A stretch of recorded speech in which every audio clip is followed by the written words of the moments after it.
Pria ini sedang mandi di sungai. Tapi air sungai direbus olehnya. Semua ikan di sungai mati juga. Tapi ini, Tam-Tam tidak merasa takut sejak awal. Pada saat dia lahir, ibu karena dia menciumnya, dia langsung mati di meja operasi.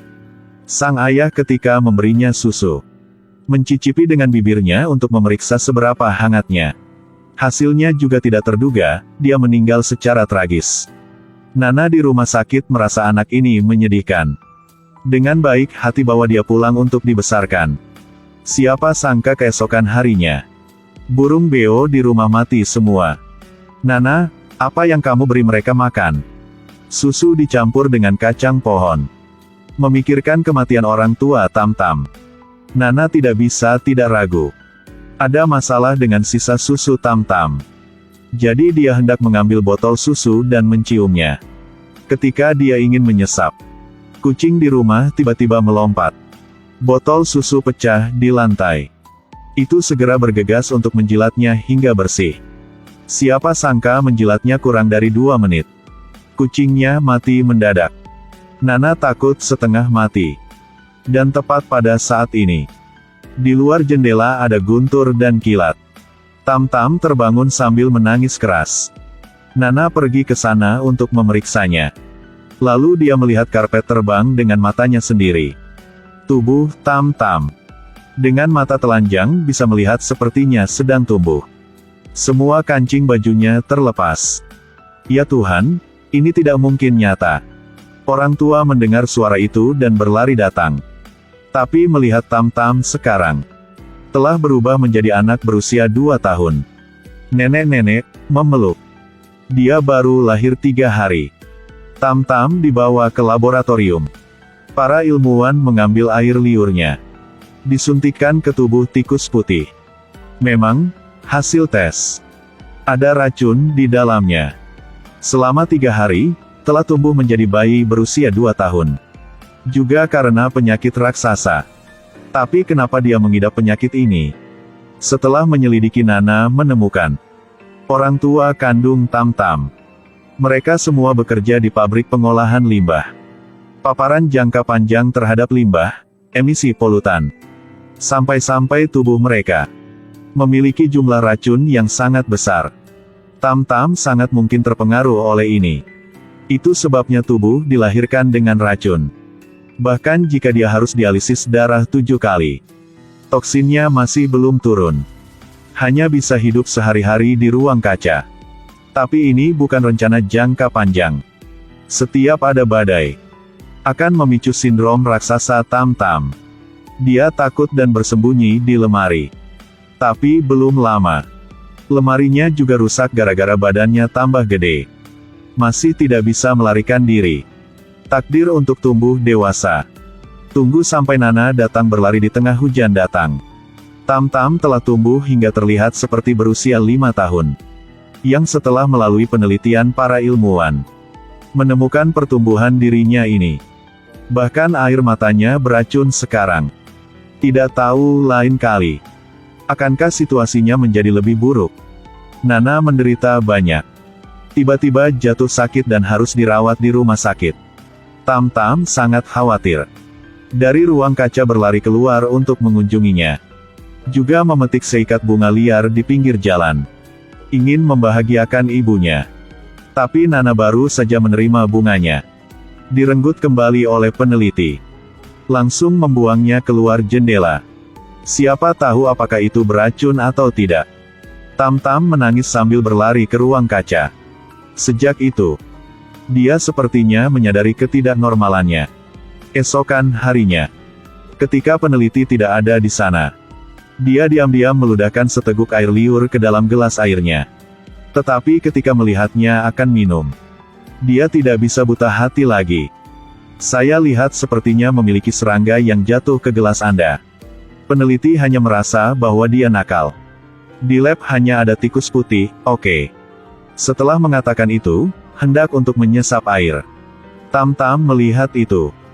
Cepat lari dan mendorong dia. Tanpa diduga, itu dilihat oleh ibunya. Menjadi anak manja tanpa alasan. Terkunci di ruang kaca untuk mengkritik diri sendiri. Yang tidak bisa sangka, hujan dan kilar mulai muncul lagi. Menunggu semua orang datang, Tam-Tam telah berubah menjadi tampilan dewasa. Semakin ganas juga. Tam-Tam tidak bisa menerima penampilannya ini. Setiap hari marah di kamar kaca, menghancurkan barang-barang. Nana bahkan tidak berani menghiburnya. Karena saat ini tumbuh dewasa. Racun Tam-Tam telah menyebar ke permukaan kulit. Sentuh saja dan akan diracuni dan mati. Karena untuk meredakan mood, Nana biarkan saja dia belajar menyiram bunga. Tapi ketika Tam-Tam mengambil botol air, baru menyiram sedikit, bunga segera layu. Dia tidak percaya pada hal ini. Sentuh kelopak dengan tangannya. Siapa sangka, pot bunganya mati semua. Tidak heran semua orang menghindarinya. Tam-Tam ingin menggunakan air untuk membasuh racun.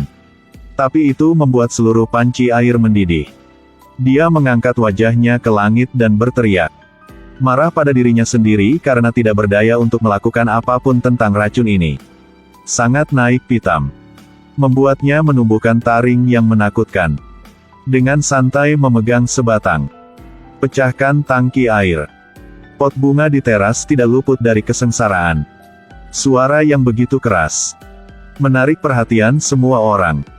Tam-Tam dengan cepat dikepung oleh polisi. Pada saat ini, ibu juga mendorong pintu dan bergegas masuk. Mohon mereka untuk tidak menembak. Biarkan Tam-Tam mendapatkan kembali ketenangannya. Tapi dia tidak tahu, bahaya mengintai di belakangnya. Polisi bersenjata itu baru saja meninggal. Meskipun Tam-Tam tidak bermaksud membunuh orang, tapi hanya bisa dengan patuh bertahan saat ditangkap. Tapi malam telah tiba. Dia akan menjadi panas secara bertahap. Sesuka hati, ludahkan seteguk air liur di jeruji pintu besi. Tanpa diduga, pintu besi itu terkorosi. Tam-Tam berhasil kabur dari penjara. Lari ke desa pegunungan terpencil. Diterima sementara oleh Xiao Hong. Gadis jujur Xiao Hong tidak percaya bahwa Tam-Tam beracun. Bahkan merajutnya memberikan karangan bunga. Siapa tahu, itu baru beberapa detik sejak setelah meletakkannya di kepala Tam-Tam. Sudah mulai berasap. Bunga cepat layu. Bahkan hampir terbakar. Toksisitasmu begitu mengerikan. Kenapa kamu tidak pergi mencucinya? Tam-Tam sudah mencobanya. Bukankah airnya mendidih saat itu? Xiao Hong menginstruksikannya. Bawa dia ke sungai untuk mencoba lagi. Siapa tahu banyak air bisa sukses. Sayangnya, jika airnya mendidih, jangan katakan itu. Bahkan meracuni semua ikan di sungai. Tapi sekarang tiba-tiba langit berubah. Melihat akan turun hujan, guntur dan kilat muncul. Xiao Hong hendak berbalik dan mendesak Tam-Tam. Melihatnya menunjukkan taringnya lagi. Jelek sekali. Berbalik hendak berlari. Tapi melihatnya memegang kepalanya. Terlihat yang sangat menyakitkan. Dia sekali lagi tidak tega. Selangkah demi selangkah lebih dekat ke Tam-Tam. Jangkau dan sentuh wajahnya. Tam-Tam memeluk Xiao Hong dalam pelukannya. Hasil beberapa detik kemudian, dia diracun sampai mati. Mengapa semua orang yang dia cintai, jika tidak jauh-jauh dari dia, juga diracun sampai mati oleh tangannya sendiri? Tam-Tam sangat sedih. Peluk Xiao Hong ke puncak gunung. Sekarang keluarganya dan polisi juga telah tiba. Tapi belum menangkapnya. Mereka melihatnya tersambar petir dengan mata mereka sendiri. Ayah. Ibu Tam-Tam telah berubah menjadi awan asap. Tapi ini bagi dia, terkadang itu membebaskan. Satu nyawa manusia. Meski hanya beberapa hari saja. Tapi tidak ada hari berlalu seperti orang normal. Semua orang menganggapnya monster. Biang keladi ini. Semua adalah konsekuensi dari pencemaran lingkungan. Setiap kali ada kilat, perwakilan dari industri maju. Setiap kali toksisitas dalam badan orang Tam-Tam berevolusi, menunjukkan semakin banyak pencemaran lingkungan yang serius. Seperti kata Nana di film. Di satu sisi, ada kekurangan air yang serius. Di samping itu boros dan mencemari juga. Memang benar Tuhan sedang menggoda manusia. Jika kita dengan tulus berharap untuk masa depan umat manusia, kita sekarang harus memiliki rasa perlindungan. Jangan gunakan kemajuan sebagai alasan untuk eksploitasi sumber daya kita yang berlebihan.